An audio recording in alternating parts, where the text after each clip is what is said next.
Today, I want to talk to you about an online scam when it comes to car buying. Now, I know scam, that sounds like a strong word, and I don't want to cast that out like as all dealers or scammers because that is not the case. There are some great dealerships. As a matter of fact, um, a part of our auto buying service, we work with a lot of great dealers. But I want to tell you about this scam, this deceptive practice that I saw that I felt just was like very super unethical. I was working with a credit union member once before, and they were looking for this particular Toyota. I think it was a Tacoma, if I'm not mistaken. And all the Toyota Tacomas that we were looking at, you know, they were at a certain price point. But then they sent me an email and said, "Hey, we found this particular vehicle in Florida that's advertised at this dealer that we think that we may want to consider buying."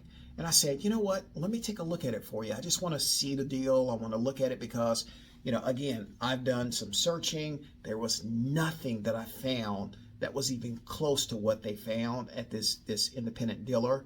And what happened was, as I went to the dealer's website, I did a little digging and I looked at the value. I was like, wow, this is a great deal. And I was going to call the member and say, "Hey, I encourage you to go ahead and buy it."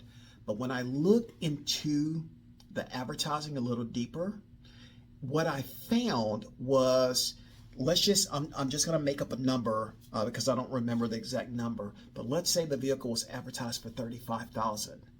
What happened is, in the description, it stated that this price is including a $5,000 or whatever the number was deposit or down payment. So $5,000 down payment. So therefore, somebody just average looking at vehicles, the average person looking at a vehicle, they noticed that that car was $35,000 and it was cheaper than and most inexpensive than all vehicles.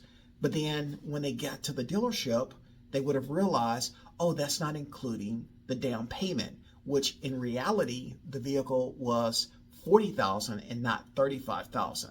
But again, you won't know until you dive a little deeper.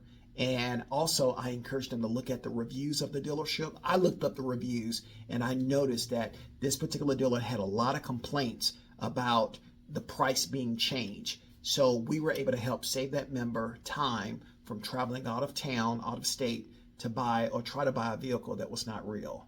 Be careful, look close, and be very careful as you're navigating the car buying process.